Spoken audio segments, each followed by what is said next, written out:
The door slammed shut behind me, echoing through the empty hallway. I stood frozen, my heart pounding in my chest. Ethan's shoes were not the ones greeting me, but a pair I knew all too well. Vera's. "Alara, what in the world do you think you're doing, coming home this late?" Vera's voice sliced through the silence, sharp and accusing. I found my voice, though it trembled slightly. "Vera, I didn't expect you to be here." "It's not about me being here. It's about you neglecting your duties as a wife. Where have you been?" Her eyes bore into me, seeking to unravel any excuse I might offer.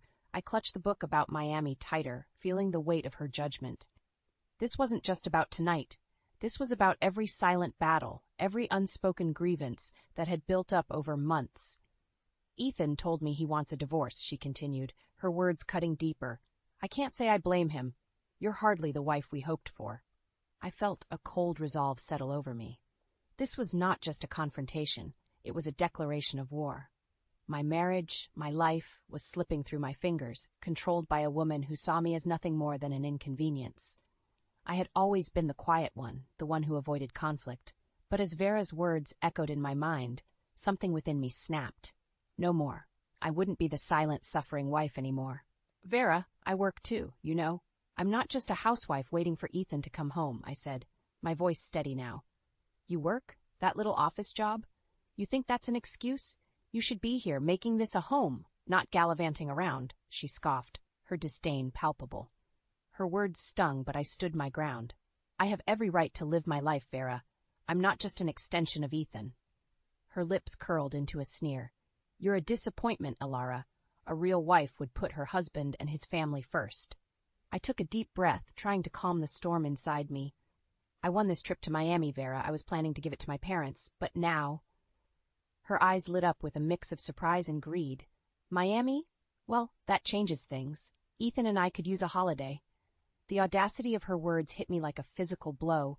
"It's not yours to take, Vera. I won it. It was for my parents." She stepped closer, her voice dripping with venom. "You're part of this family now, Alara. Your things are our things. And if Ethan wants to go to Miami with his mother, who are you to stop him?"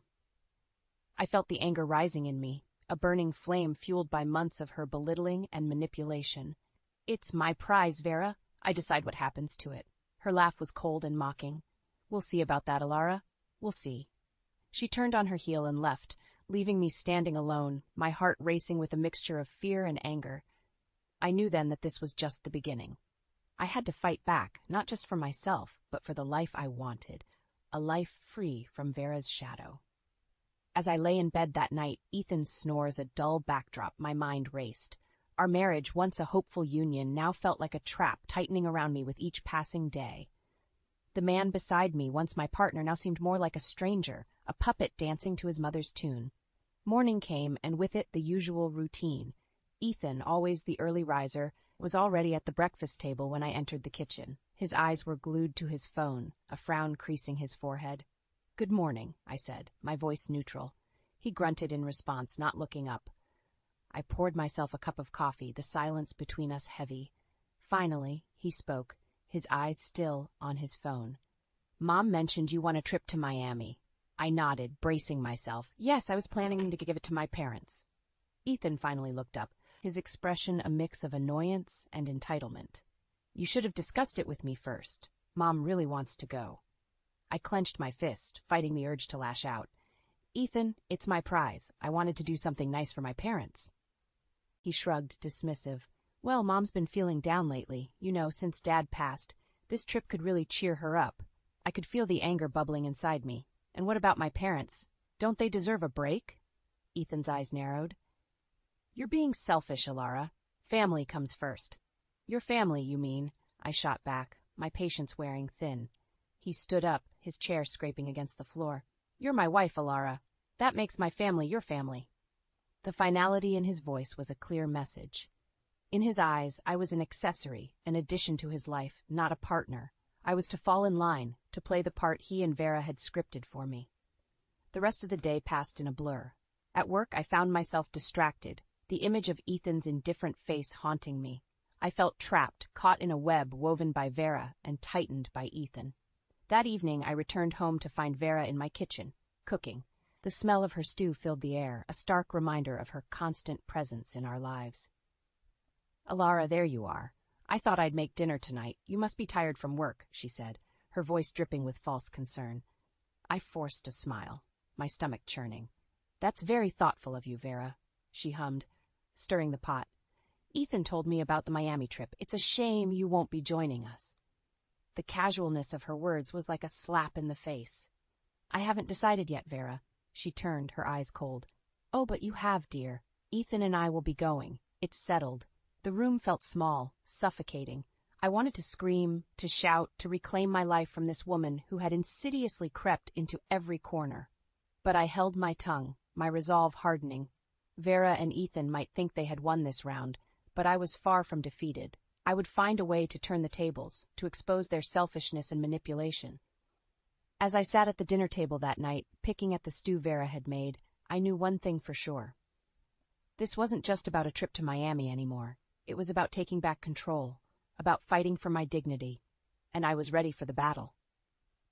The following week was a tumultuous mix of silent dinners and whispered phone calls. Ethan had become increasingly distant, his allegiance clearly with Vera. The trip to Miami, my hard-won prize, now felt like a poisoned chalice. On a particularly dreary Thursday, I received a call from my mother. Her voice, usually so full of life, was tinged with disappointment. "Alara, dear, your father and I heard about the Miami trip. It's a shame we won't be going." Guilt gnawed at me. "I'm sorry, Mom. I really wanted you both to have it." She sighed. "It's all right, darling. We understand. Family must come first, as your husband says." The way she said family stung, a reminder of how Ethan and Vera had twisted the meaning of the word. That evening, as I entered the house, I found Ethan and Vera in the living room, poring over travel brochures. Their excitement was palpable, a stark contrast to the hollow feeling in my chest. "Alara, come look! We're planning our Miami trip," Ethan called out, his voice too cheerful. I approached reluctantly, the sight of them together like this sending a wave of nausea through me. Vera looked up, her eyes gleaming. "We're thinking of staying at this lovely beachfront hotel. Isn't it wonderful?" I swallowed hard, forcing a smile. "It looks nice." Ethan glanced at me, then back at the brochure. "We should book soon. Don't want to miss out." Vera nodded in agreement, her smile widening. "Yes, let's. Alara, would you mind fetching us some tea?"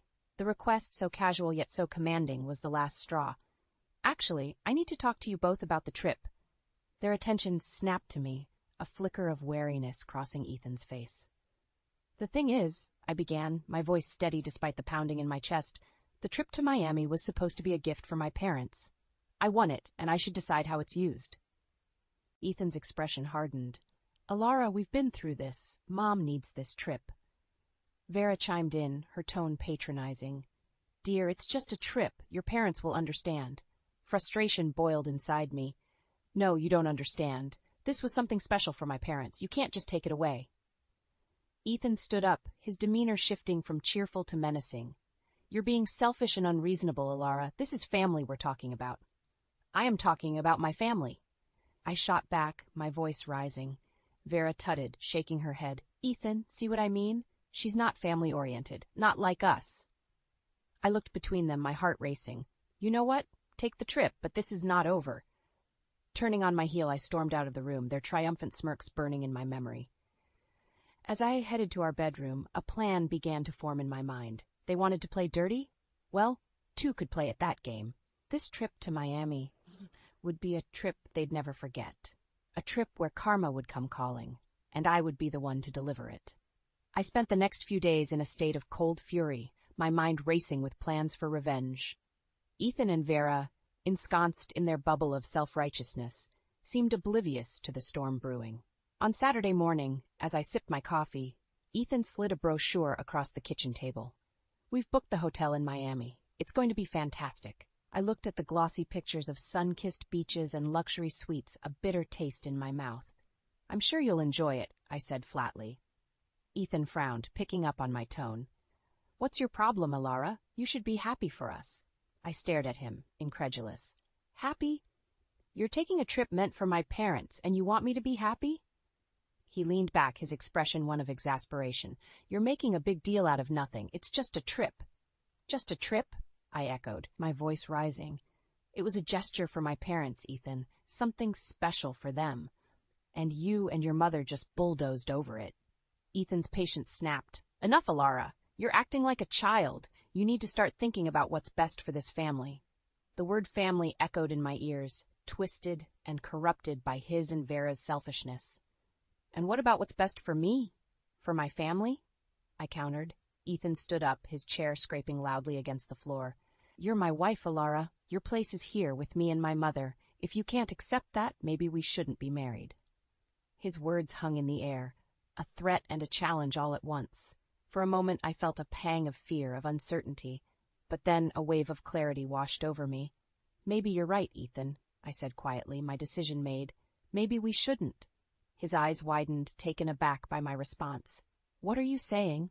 I met his gaze, my resolve steeling. I'm saying that this marriage, this life, it's not what I want, not with you and Vera controlling every aspect of it. Ethan's face contorted with anger. You'll regret this, Alara. You think you can just walk away? From me? From this family? I stood, facing him squarely. I'm not walking away, Ethan. I'm taking back my life. He snorted, dismissive. We'll see how long you last without us. I turned away, my mind racing with plans and possibilities. The stage was set, the players in place. It was time for my revenge to unfold. As I packed a small bag, my thoughts were clear and focused. Ethan and Vera had pushed me to the edge, and now they would see just how far I was willing to go. This was no longer just about a trip to Miami. This was about reclaiming my dignity, my independence, and showing them that I was not to be underestimated. I left the house without a backward glance, the door closing behind me with a finality that felt like freedom. I moved back to my parents' house, each step feeling like a weight lifting off my shoulders. My parents, though surprised, supported my decision. In the sanctuary of my old room, I plotted my next move. A few days later, Ethan called. Alara, where are you? We need to talk about the Miami trip. I'm at my parents', I replied, my voice steady. And there's nothing to talk about. You've made your decision. He was silent for a moment. You can't just run away from this. We're married. Not for much longer, I said quietly. I'm filing for divorce, Ethan. There was a sharp intake of breath on the other end. Divorce? You can't be serious. I've never been more serious, I affirmed. Our marriage is over, Ethan. He sputtered in disbelief. You'll regret this. You think you can just leave me and get away with it? I smiled, a sense of empowerment surging through me. I'm not getting away with anything. I'm taking back my life. Ethan's voice turned cold. We'll see about that. And the Miami trip? You're ruining everything. I chuckled softly. Oh, Ethan, you have no idea. Enjoy your trip. The line went dead, and I sat back, a plan forming in my mind. Ethan and Vera thought they had won, but the game had just begun. The next day, I called the airline. I need to make a change to the reservation for the Miami trip. The agent was accommodating. Of course, Miss Alara, what changes would you like to make? I won't be going, I said. The tickets are non-transferable, correct? That's right, the agent confirmed. Good, I said, a smile playing on my lips. Keep it that way. The day of their departure arrived, and I couldn't help but feel a twinge of anticipation.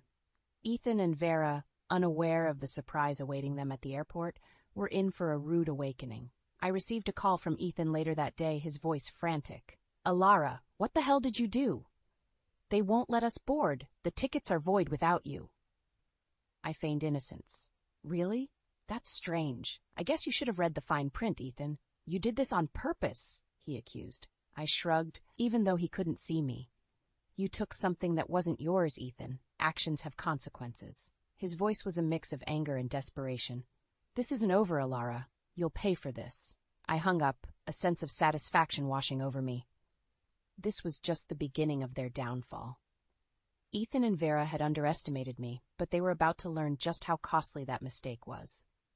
As I sat back, a plan unfolding in my mind, I knew one thing for sure. Revenge was a dish best served cold, and I had just started cooking. After thwarting Ethan and Vera's Miami plans, I felt a sense of control returning to my life. But my thirst for justice was far from quenched. The real act of retribution was about to begin. A week passed, and I received a call from Ethan. His tone was a mix of anger and desperation. Alara, we need to talk. I'm coming over. I agreed, curiosity piqued. When he arrived, he was a shadow of his usual arrogant self. "Alara, I'm in trouble," he began, his eyes avoiding mine. I raised an eyebrow. "What kind of trouble?" He hesitated before confessing. "At work. They've started an investigation. They think I've been embezzling funds." I suppressed a smile. "Embezzling? That's serious, Ethan." He ran a hand through his hair, visibly stressed. "It's not just that. They're questioning my absences, my trips with Mom. They think it's all connected." I leaned back, the pieces falling into place. "Sounds like you've made quite a mess." He looked up, desperation in his eyes. "Alara, I need your help. You have to vouch for me. Tell them I was with you." I laughed, the sound bitter. "Why would I do that, Ethan, after everything?" He reached for my hand, but I pulled away. "Please, Alara, I'm begging you. If I lose this job, I'm ruined." I stared at him, the man who had once been my world, now reduced to a groveling mess. "You should have thought about that before, Ethan. You made your bed. Now lie in it." As he left, his shoulders slumped. I knew the wheels of karma were turning. The following day, news of Ethan's dismissal and his embezzlement spread. Vera, once so proud and haughty, became the subject of whispers and judgmental glances in the neighborhood. Their fall from grace was swift and merciless. Ethan tried to reach out again, but I was done. My lawyer handled the divorce proceedings, ensuring I was well protected and compensated. As for Ethan, he was left to face the consequences of his actions alone. I visited my parents, sharing the news. "It's over," I told them. "The divorce is final." My mother hugged me, tears in her eyes. "You're strong, Alara. Stronger than you know." I nodded, a sense of peace settling over me. I had to be, Mom, for myself. In the end, Ethan and Vera reaped what they had sown. Their deceit and selfishness had been their undoing. As for me, I was free from their toxic grip, ready to start anew. The scars of the past would always be there, but they were a reminder of the battles I had faced and won. I was no longer the meek, compliant wife. I was Alara, a woman who had stood up for herself and emerged stronger. The day after my divorce was finalized marked the beginning of a new chapter in my life. The shackles of my oppressive marriage were finally broken, and I could breathe again. Sitting in my parents' garden, I reflected on the journey that had led me here. The pain, the betrayal, and ultimately, the triumph over those who sought to control me. My mother joined me with 2 cups of tea. "What will you do now, Alara?" she asked gently. I took a sip, feeling the warmth spread through me. "I'm going to live, Mom, for myself this time." She smiled, a look of pride in her eyes. "You've grown so much, darling." Our conversation was interrupted by a knock at the door. My father answered it, his voice rising in surprise. "Ethan, what are you doing here?" I stood, my heart pounding. Ethan stood at the door, a shadow of his former self. "Alara, I need to talk to you." I walked over, my resolve firm. "There's nothing left to say, Ethan." He looked desperate, his eyes pleading. "Please, Alara, I've lost everything. My job, my reputation. Even Mom won't talk to me. I need your help." I shook my head, incredulous. "You expect me to help you? After everything you've done?" He reached out, but I stepped back. "I'm sorry, Alara, I was wrong. Please give me another chance." Then I looked at him, seeing the man I once loved now broken and humbled. "It's too late, Ethan. You made your choices, and now you have to live with them." He slumped, defeated. "I understand. I'm sorry, Alara. Truly." As he walked away, I felt a sense of closure. Ethan's downfall was his own doing. He had underestimated me and paid the price. Turning back to my parents, I smiled. "I think it's time for a new adventure." Weeks later, I found myself on a plane to Miami, the trip I had won all those months ago. This time it was on my terms. My parents sat beside me, their excitement contagious. As the plane soared above the clouds, I looked out the window, a sense of freedom washing over me. I had faced my battles and emerged victorious. Now it was time to enjoy the peace that came after the storm. Miami awaited, a symbol of my newfound independence and strength. I was ready to embrace whatever came next, to live a life filled with joy on my terms. Ethan and Vera were part of my past, a chapter closed and left behind. Ahead lay endless possibilities, a future where I was the author of my own story, and I was determined to make it a beautiful one.